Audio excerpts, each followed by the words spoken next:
If you look at it very carefully, it's saying something without words. There's a lot of sound with it, but it will take what the eye sees. It's really a way of looking at things.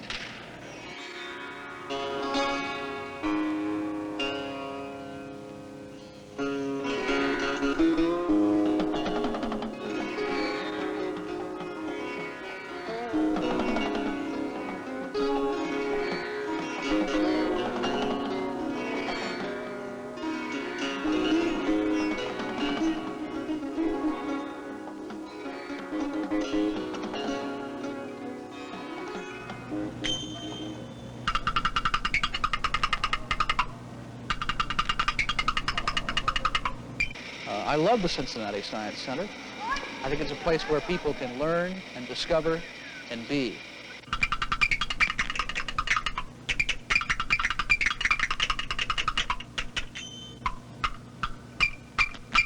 And wherever there's movement and motion and color, I think it's excitement. It has a feeling that science is exciting. It's a place that not only appeals to the senses, it appeals specifically to my eye.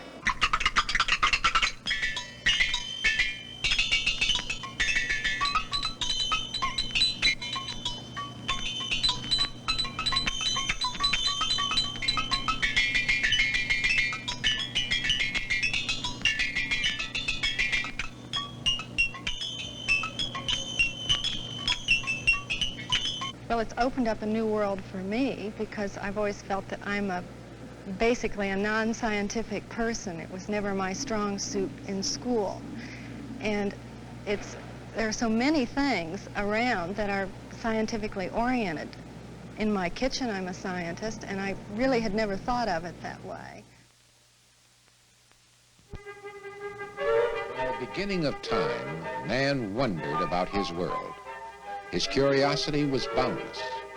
He wanted to know why things were the way they were, how those things worked. The whys and hows of his environment were mysteries to him.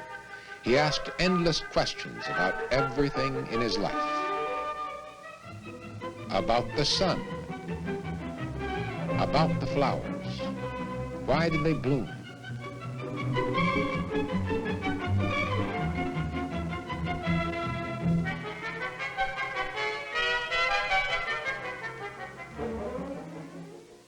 Why do they die?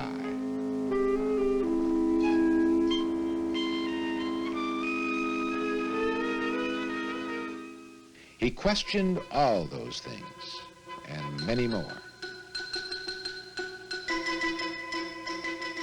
And he got the answers. He began to build a body of knowledge about his world. He called it science. Science, a way of thinking and reasoning that resulted in a continuing process of discovery. His world, the strange, mysterious world, slowly yielded up its secrets.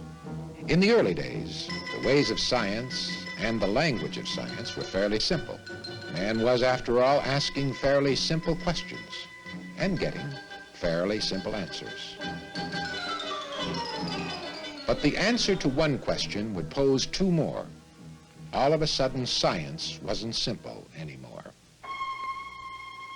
Things became mysterious again. The average man, the non-scientist, no longer understood. Now the answers to the new questions needed complex equipment and complicated procedures.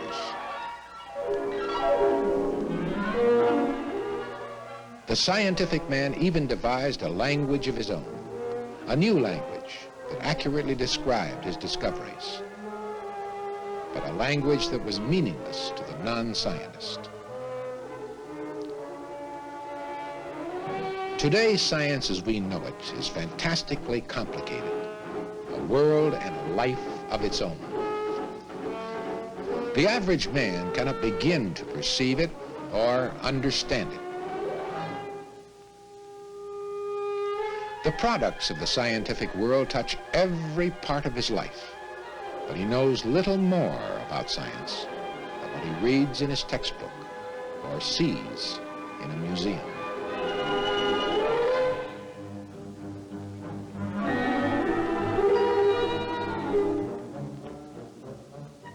And that's the reason that we're here. Hi, I'm Jack Lasculi, and this is the Cincinnati Science Center.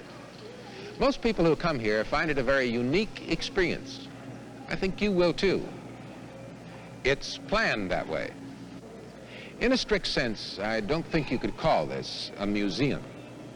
In a museum, you look, you study, you observe, but you do not touch. Here, you touch. Oh yes, you observe, you watch, you study, but you also push and pull, twist and turn, and you listen. You link the activities here with what you already know, and you grow. Here you are the scientist. You experiment, and you learn something new. You work the exhibit, you make science work for you. Hot, cold. How does it work? When you explore the exhibit area, you explore with the same wonder that man had in the early days. You ask the same questions, and you're surprised at what you find.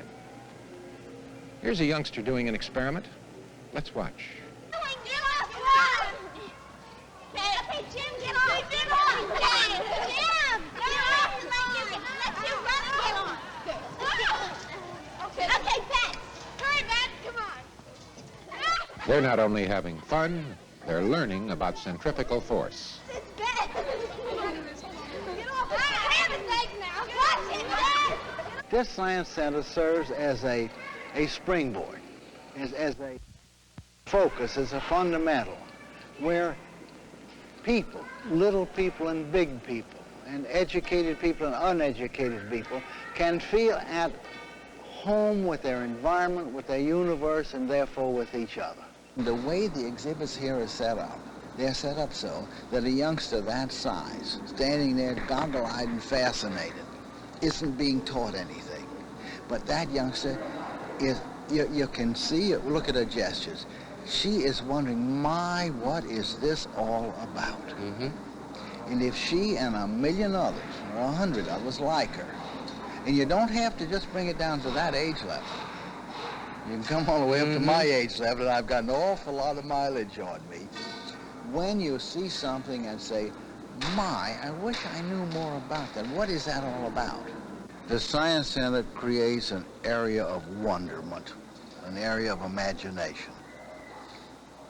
It stimulates mental hunger. It stimulates a desire to know why.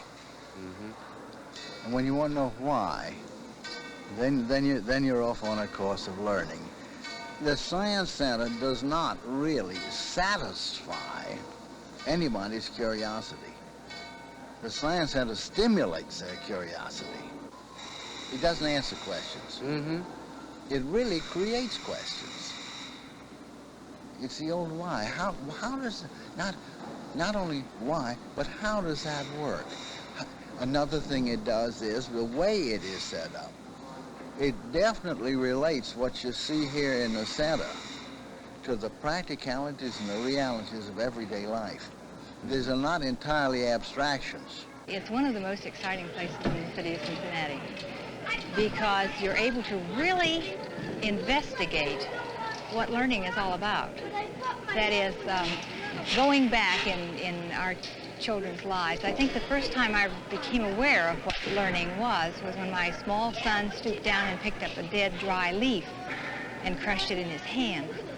And I suddenly realized, you know, what does this dead, dry leaf feel like? And I did the same thing. And so I was experiencing with him the same kinds of things that he was experiencing in his world of discovery. And that's what the Science Center is.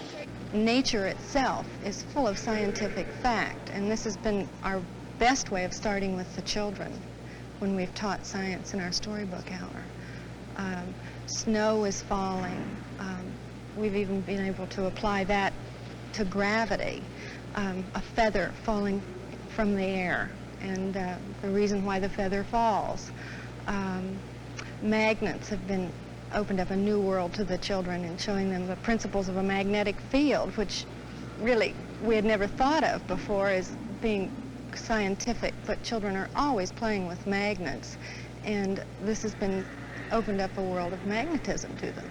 The Science Center is a place where that starts. The Science Center is a key focal point where this stimulus is available. What stimulus? The stimulus to an opening concept of the person's, I'll use that word, relevance to their environment, their universe. You get to personally get involved in the Science Center. You get to do the exhibits yourself. It's doing yourself. And you can sort of teach yourself. And for me, it gives me a chance to reflect back on things maybe I didn't understand when I was trying to learn science. We always like the centrifugal force table. And I'm very fond of the drip tank for what it says on the inside as much as for watching it. Mm-hmm. And today, Stephen and I were talking about the kind of water that they use, and this is something that had never been asked before. Mm-hmm. And I think maybe I would even like to ask what kind of water they use in the drip tank, because I really don't know. But this is another discovery. Much has been written in our newspapers and magazines about the laser beam, and of course it's on display here at the Science Center. I've asked Bob Knudsen, the assistant director of the Science Center, to join me. And Bob, tell me a little bit about this display. We've taken the laser and we're trying to show this as an artistic display rather than a scientific display. And we take the laser beam and we shine it through a series of pieces of plastic, for example, and watch the laser beam dance around. We also have a hologram, which is a three-dimensional photograph that can only be taken by laser light. And we're trying to expose people to the laser in general, and to hopefully when they go home next time and they see an article on the laser, they'll pick it up and read it. Now, I wanted to ask you about the photograph. You said three-dimensional. Is this going to change television eventually? It could. They're experimenting right now with three-dimensional television in the home through the use of the laser light and logography.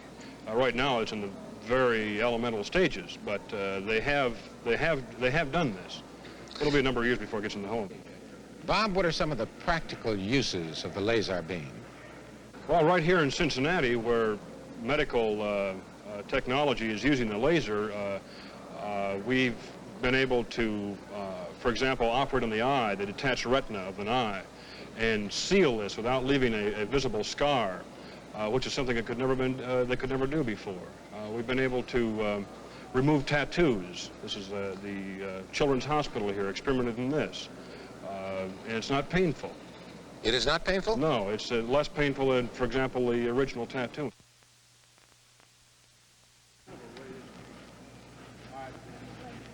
This is another part of the Science Center. There's a group here that are 9, 10, and 11 years old, and they're listening to Bob Knudsen talk to them about science and doing actual experiments here. They have a great time. Let's watch them for just a couple of minutes. All right, now let's start our program now a little bit, and let's take a look at something, because in here, you know, I mentioned a minute ago we were talking about science magic. In here I have the first thing I want to show you, and you know, the scientist, when he deals with things, he deals with facts, but many times he can't see the thing that he's looking, or that he wants to look at. For example, the atom, but he still knows a lot about it, doesn't he? Well, there's also the magician, you know, is the hand faster than the eye. Well, on this card inside of this, I have something written, and I want to see what kind of scientist you are. But just be careful. I want to just inch this out a little bit at a time like this, and I want you to, as soon as you know what's on there, I want you just to yell out what you think is written on there. Now, can you read that? What does that say? Anybody? Oh, come on. Okay. Science. Science, somebody said. What'd you say? Electricity. All right, let's try it a little bit further, huh? Let's come out just a... Science. Are you sure? Yes. You're positive. Okay, let's come out about halfway with it once. Science. You're positive now. Yes. Okay. All right, it says science, doesn't it? Huh? How about that? All right, we have a soda straw. We've cut the end off to a point, like as you see it here, And I told you I was going to make a sound with this. Now listen very carefully.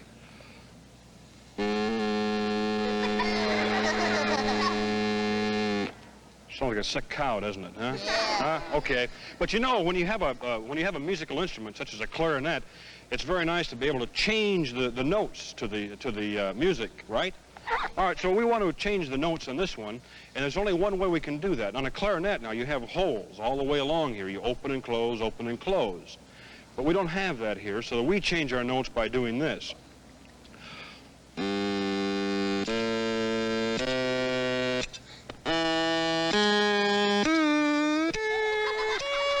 And look out when you get right there, because that one hurts. All right? I couldn't let the children get away without talking to some of them, at least from the school. This young man right here, what's your name? Tommy. Tommy, where are you from? Oh, Ohio. Right here in Ohio. And what's the school again? Mapledale. Karen, is this your first visit here? Yes. You like it? Yes. Why? Well, because there's interesting things and you can learn different things about light and other things. Well, you could learn that out of a book, couldn't you? Yeah, but here you can try it for yourself and see what you can learn from it. By just touching it, you think you learn more? Yes, working with it. You think you'd ever be a scientist? Maybe. Do you think that Neil Armstrong was a scientist? Kind of. And kind of not. How long do you think he'd have to study to become an astronaut and go to the moon? At least 1 or 2 years. Tell me, do you think there's any lady scientists? Yes. How many do you think? Hundreds. Just about as many as men. Almost as many as men. You think it's a good field for a lady to go into? Mm-hmm. Do you think you'd like to go into it? Yes. Why do you think you'd like to go into it? Because it's interesting. It's interesting? Do you know what kind of work in science you'd like to do? Oh, I'd like to do research on people and animals and everything. Oh, you'd like to do research on people and animals. That sounds like a very good thing. Are you having a good time here today? Yes. You think the whole class likes it? Yes. Good. I'm glad. I'm glad I talked to all of you. Thank you all so much. Did you have a good time today? Yes. That's what I wanted to hear. This is a place where kids come and they forget their learning. They don't really know about that. Nobody's sitting around and saying, by the way, you have to memorize the fact that Galileo was born on such and such a date. That doesn't have any relevance here. Or maybe it does as they go out and they want to read something. What is alive here, Jack, is the fact that youngsters are finding out, as adults are finding out, that science is a very real, a very vital, a very vibrant part of human activity, indeed all of life.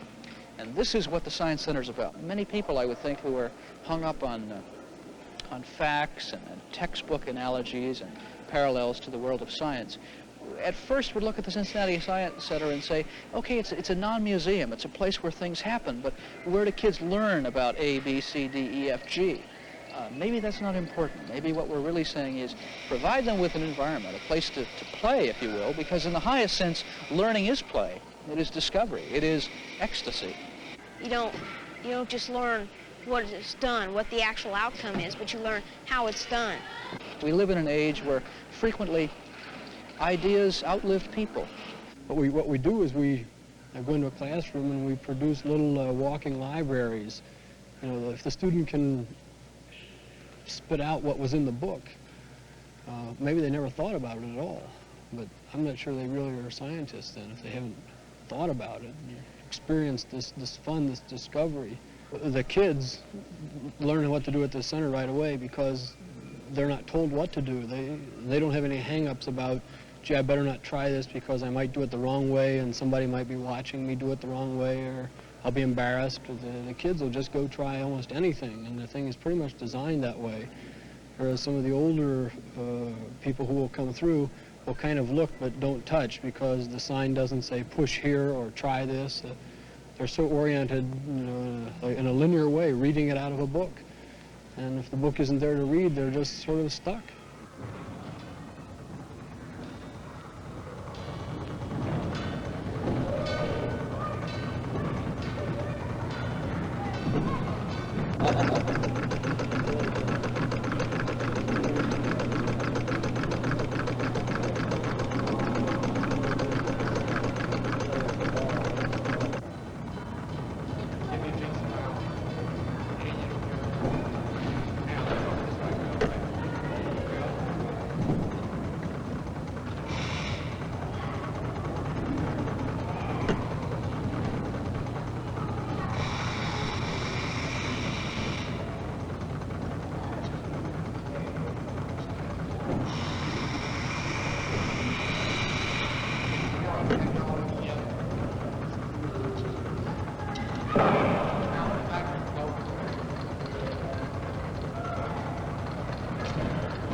There are so many questions I wanted to know, and I'm sure you did too, about the Science Center.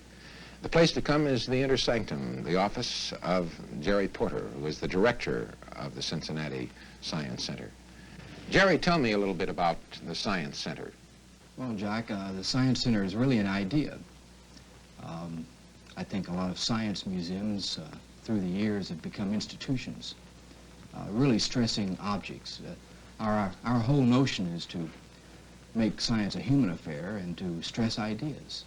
I've heard it said that the science exhibition here is very much like an iceberg, that we only see, for instance, a very small part of the iceberg and the rest of it is kept from us and hidden. Would you say this is true? Yes, I think a good analogy to this is that an artist doesn't work in monochromatic colors usually. He has a whole spectrum, a whole palette of colors to choose from.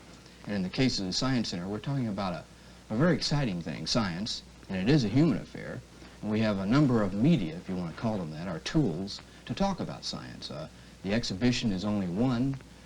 We have programs of demonstrations and lectures and films. We have a circle tour, kind of a science magic show that we've had. We've gone out into the schools with a mobile unit program. So there's a number of devices. Of course, you have television and films, and you also have the printed media, which can reach a large number of people, too.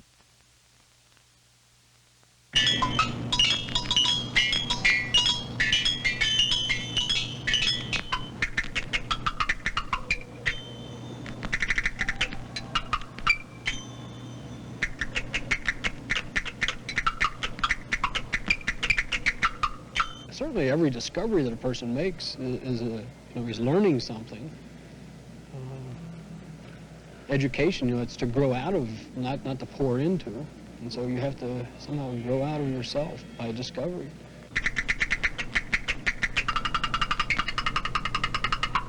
Here, you don't just sit around and watch it, or you don't push a button. You actually do something.